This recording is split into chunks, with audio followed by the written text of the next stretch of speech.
नमस्कार बच्चों, एक बार फिर से हाजिर हैं आपके लिए फ़िनॉल बनाने की विधियों का टॉपिक लेकर।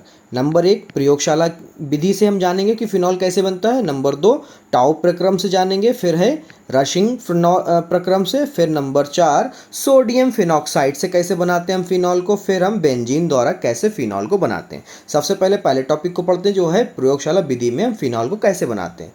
तो यहाँ पर देखिए, प्रयोगशाला विधि आप डालेंगे, उसमें लिखेंगे प्रयोगशाला में फ़िनॉल बनाने के लिए बेंजीन डाई एजोनियम क्लोराइड की क्रिया जल से कराई जाती है तो हमें फ़िनॉल प्राप्त होता है। ठीक है, यहाँ पर देखिए क्या है, ये हमारा है benzene diazonium chloride, benzene diazonium chloride. ठीक है, किससे करा रहे हैं? जल से क्रिया करा रहे हैं। डायरेक्ट हमारा बन जाएगा यहाँ पर बेंजीन के साथ में OH लगा है, ये देखिए OH समूह है, तो ये हो जाएगा हमारा फ़िनॉल। ठीक है, बचा क्या? हाइड्रोक्लोरिक और नाइट्रोजन। ठीक है, जो हमें प्राप्त होना डायरेक्ट प्राप्त हो गया प्रयोगशाला विधि में। हमें दो चीज़ें चाहिए, क्या चाहिए? बेंजीन डाई एजोनियम क्लोराइड चाहिए, उसके साथ में वाटर के साथ में क्रिया कराएंगे, हमें डायरेक्ट फ़िनॉल मिल जाएगा, हाइड्रोक्लोरिक और नाइट्रोजन बाहर चला जाएगा। ठीक है, दूसरी विधि है टाउ प्रक्रम। टाउ प्रक्रम में क्या होता है? जब क्लोरोबेंजीन की क्रिया सोडियम हाइड्रोक्साइड से कराई जाती है व कॉपर क्लोराइड की उपस्थिति में 300 डिग्री सेल्सियस ताप पर गर्म करते हैं तो फिनॉल बनता है। जैसे हमने क्या कहा, क्लोरोबेंजीन ये रहा और हमारा सोडियम हाइड्रोक्साइड ये रहा, कॉपर क्लोराइड की उपस्थिति है और 300 डिग्री सेल्सियस का तापमान है। अब हमें क्या मिल गया यहाँ पर? देखिए C6H5OH, ये क्या हो गया? हमारा फिनॉल। ठीक है, बेंजीन का अणुसूत्र ये है और ये हमारा हो गया OH जुड़ा हुआ है, तो ये हो जाएगा हमारा फिनॉल। बचा क्या है? सोडियम क्लोराइड बच गया। ठीक है, जो चाहिए था वो मिल गया यहाँ पर फिनॉल। टाउ प्रक्रम से इसमें होता है। टाउ प्रक्रम में दो चीज़ें चाहिए होती हैं, क्लोरोबेंजीन और सोडियम हाइड्रोक्साइड। उपस्थिति किस किस की चाहिए होती है? कॉपर क्लोराइड की, और 300 डिग्री ताप चाहिए होता है। फिर है हमारा नंबर 3 जो विधि है, उसमें पढ़ेंगे हम रशिंग प्रक्रम के बारे में। यह अभिक्रिया 2 पदों में होती है, ये डायरेक्ट नहीं बनाएगा, फिनॉल को 2 पद में बनाएगा। नंबर 1 पहला पद समझते हैं। जब बेंजीन की क्रिया हाइड्रोक्लोरिक अम्ल और ऑक्सीजन से कॉपर क्लोराइड फेरम क्लोराइड की उपस्थिति में कराई जाती है तो हमें क्लोरोबेंजीन तथा जल प्राप्त होता है। जैसे कि आप यहाँ पर देख सकते हैं, ये हमारा हो गया है बेंजीन, ये हो गया हाइड्रोक्लोरिक अम्ल और ये ऑक्सीजन। उपस्थिति किसकी है? CuCl2 की और यहाँ पर FeCl3 की। हमें क्या मिला है? यहाँ पर क्लोरोबेंजीन मिला है और जल मिला है। ये पद पहला कंप्लीट हो गया रिएक्शन में। ठीक है, दूसरा देखते हैं।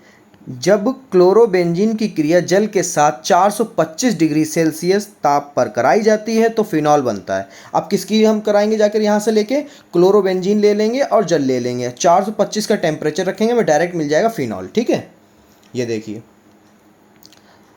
क्लोरोबेंजीन ये रहा, वाटर 425 डिग्री सेल्सियस ताप किया और यहाँ पर हमें मिल गया फिनॉल, हाइड्रोक्लोरिक बचा। ठीक है,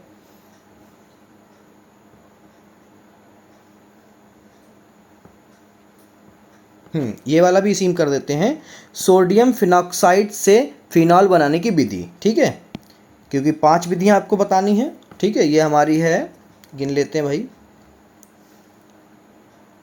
चौथी विधि। ठीक है, चौथी विधि है हमारी, कहाँ गए भाई? ये रहा, सोडियम फिनॉक्साइड से फिनॉल बनाने की विधि। जब सोडियम फिनॉक्साइड की क्रिया हाइड्रोक्लोरिक अम्ल से कराई जाती है तो फिनॉल बनता है, डायरेक्ट बन जाएगा यहाँ पर। ठीक है, तो यहाँ पर क्या करते हैं हम? सोडियम फिनॉक्साइड लेते हैं और हाइड्रोक्लोरिक से उसकी अभिक्रिया कराते हैं तो हमें डायरेक्ट जो बन जाएगा वो क्या होगा? फिनॉल, और NaCa बच जाएगा। क्या बच जाएगा? NaCl बचेगा। ठीक है, NaCl यानी सोडियम क्लोराइड बच जाएगा। यहाँ पर डायरेक्ट मिल गया। यहाँ पर अगर आपकी ये विधि पूछी जाए तो आपको दो चीज़ें चाहिए। क्या क्या चीज़ें चाहिए हैं? सोडियम फिनॉक्साइड यानी C6H5ONa। ठीक है, और हाइड्रोक्लोरिक यानी HCl। आपको अब क्या बनेगा? डायरेक्ट फिनॉल बन जाएगा। फिर 5वीं विधि हमारी बेंजीन से फिनॉल बनाने की विधि। जब बेंजीन की क्रिया ऑक्सीजन से कराई जाती है तो फिनॉल बनता है, डायरेक्ट यहाँ पर बन जाएगा। बेंजीन का C6H5H6 हो गया और ऑक्सीजन से करा रहे हैं तो यहाँ पर डायरेक्ट हमारा जो है फिनॉल बन जाएगा। ठीक है, इसके भौतिक गुण को समझ लीजिए आप, ये बहुत पूछा जाता है भौतिक गुण। कोई भी दो भौतिक गुण लिखिए फिनॉल के, तो ये हो जाएगा हमारा फिनॉल एक रंगहीन क्रिस्टलीय ठोस है। नंबर 2, इसका गलनांक 45 डिग्री सेल्सियस होता है। नंबर 3, इसका क्वथनांक 182 डिग्री सेल्सियस होता है। नंबर 4, यह जल में अल्प विलय होता है। ठीक है, अब आती है रासायनिक विधि, रासायनिक गुण की बात। फिनॉल के रासायनिक गुण कैसे होते हैं, तो यहाँ पर जो है आपसे बाकायदा हेडिंग में क्वेश्चन पूछा जाता है। जैसे मैथिल क्लोराइड से जब फिनॉल की रासायनिक अभिक्रिया कराई जाती है तो आपको क्या मिलता है, ऐसे क्वेश्चन करके कुछ हेडिंगें इंपॉर्टेंट है, लगभग 8 होंगी। तो ये वीडियो में आपको दूसरी वीडियो में इसके रासायनिक गुण बताऊंगा, फिनॉल के रासायनिक गुण। ठीक है, तो उम्मीद करता हूँ ये वीडियो समझ में आई होगी आपकी यहाँ तक। इसको लाइक करिए, चैनल को सब्सक्राइब करिए और इसकी अगली वीडियो को जरूर देखिएगा। ठीक है, मैं इस वीडियो में लिंक आपको डिस्क्रिप्शन में दे दूंगा। ठीक है बच्चों, नमस्कार, मिलते हैं अगली वीडियो में।